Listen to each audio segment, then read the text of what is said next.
Buenas tardes. Hoy continuamos con esta miniserie de capítulos dedicados a fotografía y en concreto este capítulo nuevo va a tratar sobre las diferencias que hay entre un objetivo fotográfico y un objetivo para cine o vídeo, porque aparentemente pues uno cree que es igual y no. Uno busca en internet y hay distintas cosas, pero muy genéricas. Vamos a ver, por ejemplo, las 4 que yo he representado en una lista, ¿no? De las ventajas del objetivo de vídeo con respecto al objetivo fotográfico. Por un lado, diseño estandarizado se refiere a que hay un diseño que sigue unos patrones de forma para agilizar el tema de intercambio de objetivos en un rodaje y que no suponga un aprendizaje nuevo a la hora de incorporarle mecanismos como puede ser seguimiento de foco o cualquier otro tipo de accesorio. Es decir, que el objetivo para cine y vídeo tiene un diseño más parecido, está estandarizado, ¿vale? Otra diferencia sustancial, que el cambio de diafragma se hace más suave, porque en fotografía los cambios se hacen por transiciones de tercio de paso, ¿vale? Es decir, 3 golpes de cambio es un salto en el paso del diafragma, y en vídeo las transiciones son más suaves. Es decir, que se podría cerrar o abrir diafragma sin que se note el clic, clic, clic de los golpes de tercio de paso.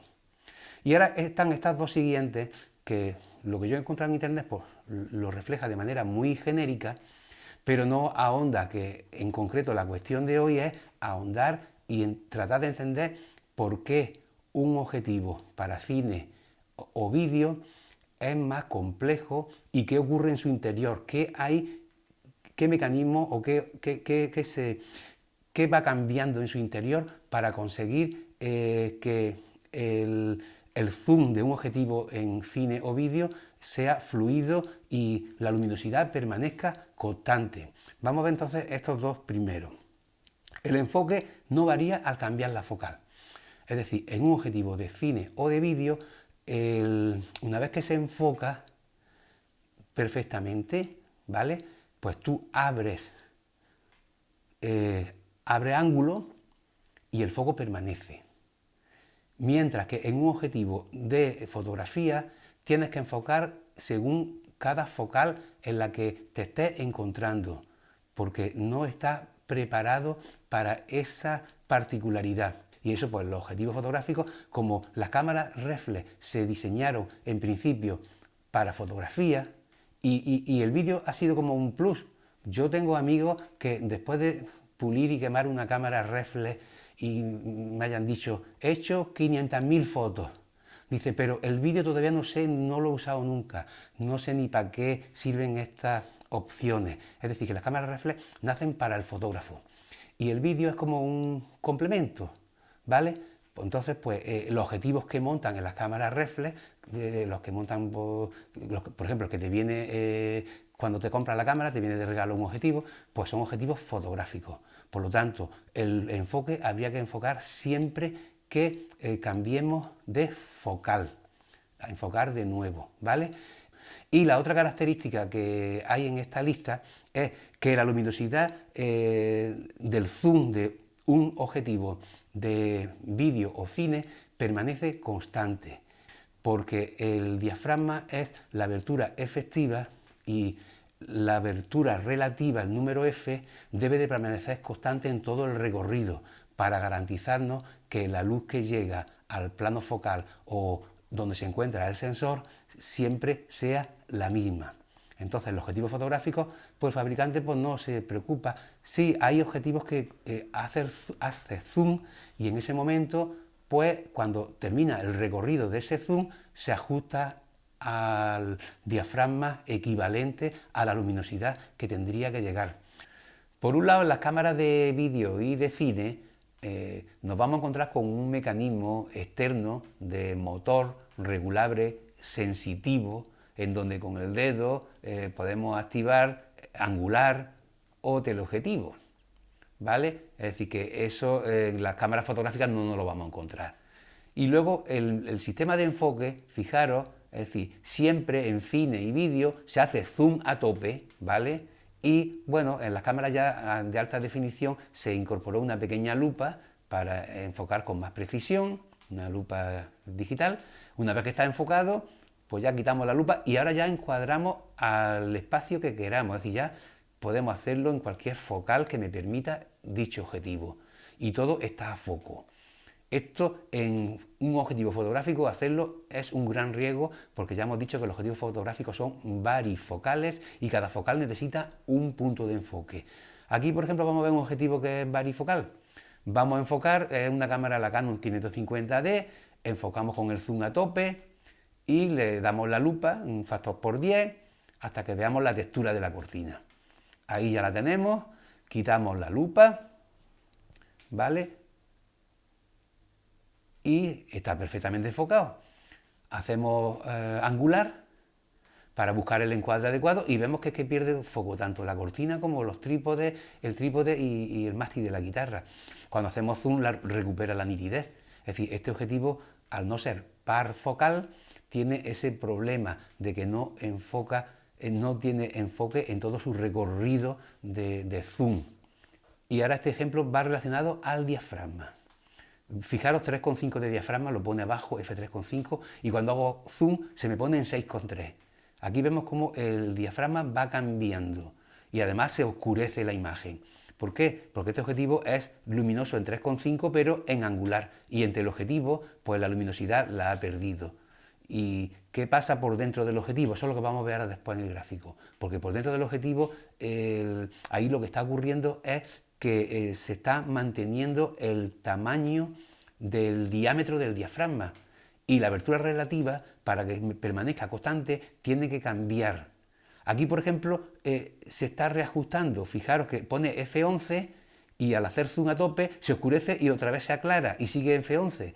¿Por qué? Porque la luminosidad ya sí lo permite el fabricante. Es un F11 que es un diafragma muy cerrado. Entonces el objetivo lo que está haciendo ahí es en el mecanismo de zoom reajustarlo posteriormente.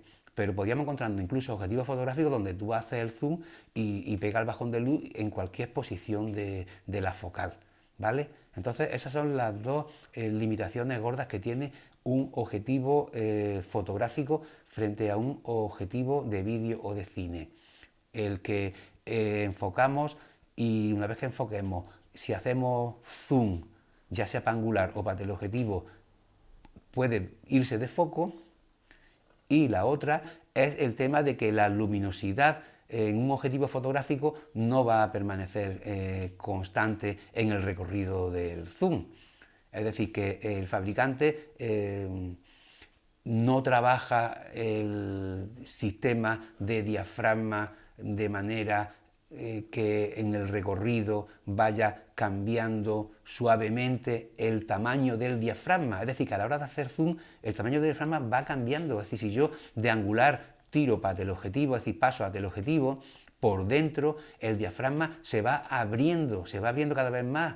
¿Para qué? Para conseguir que la abertura relativa, que es el cociente entre la focal y el diámetro del diafragma, sea constante, que es lo que me garantiza que la luz que llega al sensor siempre sea la misma.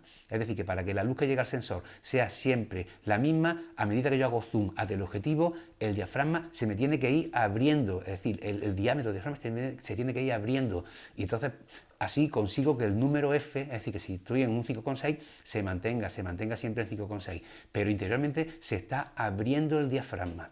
Entonces, en el ejemplo anterior hemos visto, cuando hemos puesto diafragma 11, hemos puesto que al hacer zoom a tope se oscurece, pero de pronto recupera. Es decir, el fabricante ha implementado ahí un mecanismo que tiene cierto retardo porque ha construido un objetivo que no está preparado para cine o vídeo, sino está diseñado para fotografía. En vídeo eso sería impensable. En vídeo tú puedes hacer un zoom a tope lo más rápidamente posible que quieras y la luminosidad va a permanecer constante. Es decir, que interiormente el diafragma se ha abierto mucho, mucho más, las lentes han tenido que estar más trabajadas a nivel de óptica, los ópticos tienen que trabajar más las aberraciones para que cuando se abra tanto el diafragma, pues no provoque distorsiones en la imagen. Eso es lo que hace que encarezca mucho más el tema este de comprarse un objetivo para vídeo o para cine. Vamos a ver ahora en qué proporción cae esa intensidad de luz que llega al sensor a la hora de hacer zoom. Y para eso vamos a hacer un gráfico y lo vamos a entender mejor, ¿vale? Venga, pues... Bueno, ya en otros capítulos anteriores comentábamos que un objetivo eran muchas lentes, pero que podía quedar simplificado en una sola lente. Yo aquí he pintado el barrilete de un objetivo y una sola lente. Y donde se encuentra el centro de esa lente, centro óptico, ahí la luz empieza nuevamente a comportarse como si fuese un foco puntual. Vamos a dibujar una vela como foco de luz puntual, que un foco de luz puntual emite luz en todas direcciones y bueno, la luz se desplaza en línea recta. Colocamos una cartulina de 4 por 4 a una distancia de 1 metro. ¿Qué luz llega a esta cartulina? Pues no la sabemos, vamos a ponerle I1. I1 la intensidad que llega a cada punto de la cartulina. Vamos a trazar los rayos que de verdad son atrapados por esta cartulina. Y la manera de saberlo es dibujando las líneas rectas que unen los vértices de esta cartulina con el centro del foco puntual, que es la vela, ¿vale? Y todos los rayos de luz que llegan son atrapados aquí. No hay otro que pueda llegar, como por ejemplo este, porque la luz se desplaza en línea recta. ¿Qué ocurre si yo doblo la distancia y ahora me voy a 2 metros de distancia? Pues sería muy fácil decir, pues bueno, pues la luz llega en menos intensidad y a la mitad. Pues es cierto que llega a menos intensidad, pero no es cierto que llegue a la mitad. Y la mejor manera de saberlo es sabiendo cuál es el área de estas dos cartulinas, me refiero de la proporción de áreas entre una y otra. Es decir, si yo continúo los rayos, pues me voy a dar cuenta de que el cartón o cartulina que se genera a 2 metros, pues es mayor. No sé qué tamaño tiene, pero sí sé que toda la luz que cae aquí se tiene que repartir en una superficie mucho mayor. Por lo tanto, aquí, la intensidad de aquí, que la vamos a llamar I2, va a ser inferior, ¿vale? Va a ser inferior. ¿En qué tamaño, en qué proporción va a ser inferior? Como mínimo va a ser de la mitad, pero va esto más allá. Es decir, la mejor manera de saberlo sería dibujando un triángulo. Desde la vela llega al centro de la primera cartulina, llega al centro de la segunda, tira para arriba en vertical y aquí tira para arriba en vertical. Y se genera, pues está la vela O, aquí esto es... No, esto va a ser C. C1. C1, centro 1, centro 2, A y B, ¿vale? Es decir, O centro 1, A, O centro 2, B. Sabemos que esta cartulina mide 4, por lo tanto C1A es 2, ¿vale? Y de aquí a aquí es 1 metro. Venga, pues ahora con esos datos, para que quede esto más claro, me lo llevo a otro gráfico simplificado. Donde aquí tengo O, aquí tengo centro 1, aquí tengo A, centro 2 y aquí tengo B. Y aquí hemos dicho que aquí hay 1 metro y aquí hay 2 metros, ¿vale? Aquí se forman dos triángulos, OC1A y el otro triángulo es OC2B. Son triángulos semejantes. ¿Por qué? Porque tienen los ángulos iguales. ¿Cómo sabemos que tienen los ángulos iguales? Comparten este ángulo. y este sabemos que es recto. Por lo tanto, el tercero es también idéntico porque la suma de los tres ángulos de un triángulo son 180 grados y por diferencia sacamos el tercero que es idéntico, ¿vale? Al ser semejantes, ¿qué ocurre? Que sus lados son proporcionados. ¿Qué quiere decir eso? Que si OC1 tiene una medida de 1, este cateto mide 1, OC2 tiene una medida de 2, lógicamente, pues al doblarse el cateto, se dobla este otro cateto también, ¿vale? Entonces, ¿qué ocurre? Pues que C1 a lo C es 2, porque acordaros que era 4 la cartulina y 2 es la mitad. ¿Cuánto es C2B? Pues el doble, 4, ahí lo tenemos. Ahora, ¿qué pasa? ¿Cuál es el área de la primera cartulina? Pues la primera cartulina, que la tenemos aquí, es 4 por 4 y la segunda será 8 por 8, ¿vale? Pues 4 por 4 es 16 a 1 y el área de la segunda, 8 por 8, que es 64. ¿Cuántas veces es más grande la segunda de la primera? Divido 64 entre 16 y me sale 4. Conclusión, si la cartulina segunda es 4 veces mayor que la primera, la intensidad que llega a la cartulina segunda es 4 veces menor. ¿Vale? Entonces, al doblar, esto es muy útil no solo para esta cosa que estamos diciendo, de que a la hora de cambiar de focal, a la hora de hacer zoom, la intensidad de luz pega un bajón sustancial y por eso en su interior el diafragma a nivel de diámetro tiene que ir cambiando de tamaño. No solamente es útil para eso, sino también es útil a la hora de iluminar, a la hora de montar las luces, poner focos, darte cuenta en qué proporción decae o aumenta la intensidad de luz de los focos puntuales, ¿vale? Pues con esto queda demostrado que un objetivo de parfocal es la palabra técnica, dedicado a cine o vídeo, requiere que en su interior el diafragma, el diámetro del diafragma se mueva de manera inmediata y súper suave a medida de que variamos cada milímetro de la focal para compensar la pérdida de intensidad de luz que llega al sensor y así que el número F o abertura relativa permanezca constante, ¿vale? Pues con esto lo dejamos. Ya el próximo capítulo trataremos cosas interesantes también. Venga, pues un saludo.